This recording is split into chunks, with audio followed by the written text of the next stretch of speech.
Welcome to my review of the RCB D7 PRO scooter. RCB was kind enough to send me the scooter to let me review it. The scooter came in a well packaged box. The box was slightly damaged when I got it, but everything inside was perfect, so the packaging worked as it's meant to. After getting it out of the box, it was basically fully already built. All I had to do was put on the front light and that was it, good to go. While I was waiting for the scooter, I watched some YouTube videos, and on one of the videos it's shown the RCB logo on the handlebar stem and on the base plate lit up and shiny, and I was like, that's a cool editing trick. When I got the scooter, the first thing I tried was putting the lights on, and when you turn the lights on, the actual logos light up properly, which I get way more excited about than I should do, but that's really cool. Normally I'm quite a reserved guy. I kind of like black clothes, black bikes, black things. I like to blend in rather than stand out, but I'm not sure what it is about this scooter, but I really like the orange and black on it. Even though it's a bright colour, it looked really good. Right, so before we go any further, let's have a look at the bits. The standing plate is 8 inches wide and 20 inches long. Looks really good. It's really grippy, nice and comfortable to stand on. Underneath the standing plate you have a 27Ah battery, which is massive. That's a lot of capacity for a battery, and you're looking at about 45 mile range from it, so a lot of range and a great battery. RCB also sell the standard D7, which comes with a 20.8Ah battery, which is slightly cheaper and obviously less range, but as far as I'm aware that's the only difference. The scooter comes with a front and rear light. The rear light's also a brake light, they're nice and bright, and they're powered by the actual battery itself, so as long as you've got power in your scooter you've got lights. In addition to the lights you also have indicators. Now the indicators actually beep as well as flash when you turn them on, which is really handy and an extra safety feature. And obviously, as I mentioned before, you've got the RCB logos at the side of the base plate and the stem of the handlebars, which also light up and they're really bright as well, so at night time you're looking nice and visible. The scooter also comes with front and rear 140mm mechanical disc brakes. You have the 10-inch chunky tyres, which are pretty fat and really nice. The scooter has a twist throttle, and you need to push off to actually make it start working. If you stood still in the twist throttle it won't do anything, so you need to activate it by pushing off a little bit.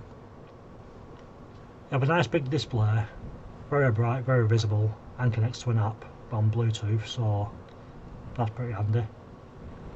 The scooter also has front and rear suspension, which are nice and springy to be fair. The handlebars have 3 height settings, very easy to adjust, takes literally seconds.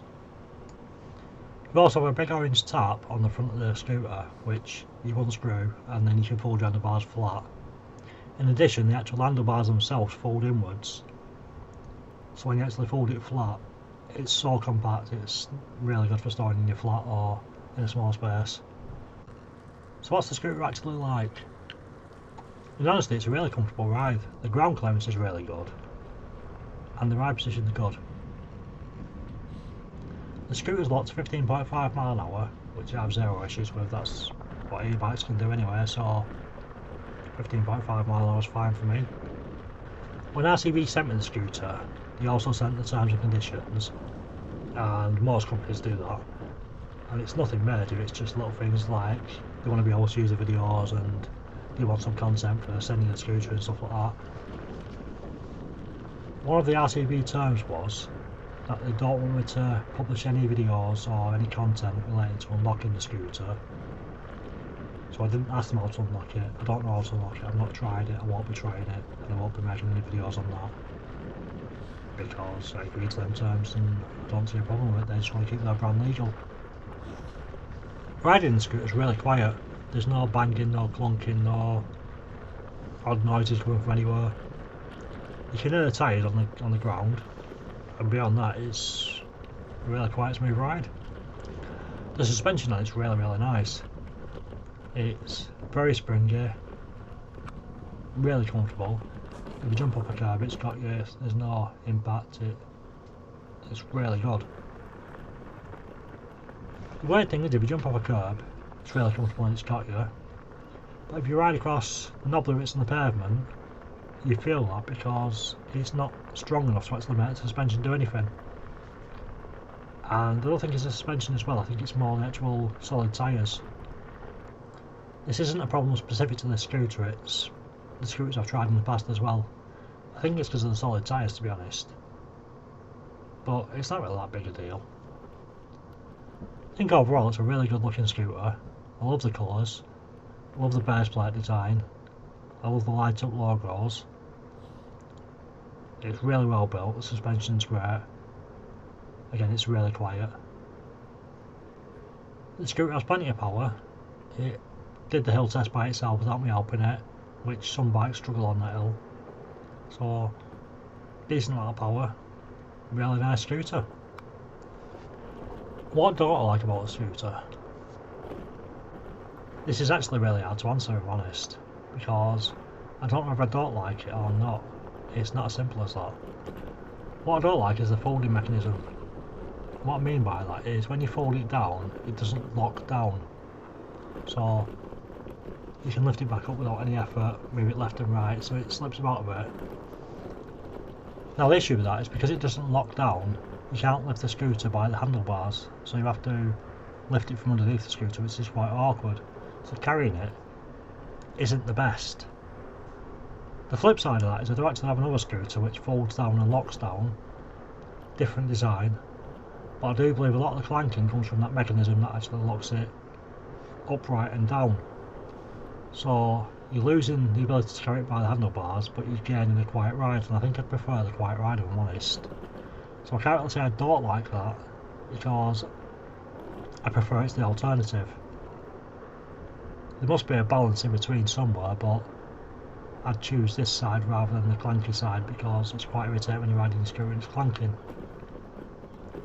I also think the folding mechanism on this scooter is actually quicker than the other one and easier. I think they've actually got the balance really well. They've made a great scooter, very solid build, nice comfy ride. I do think though, if you go for a D7, you should go with a Pro rather than the basic one.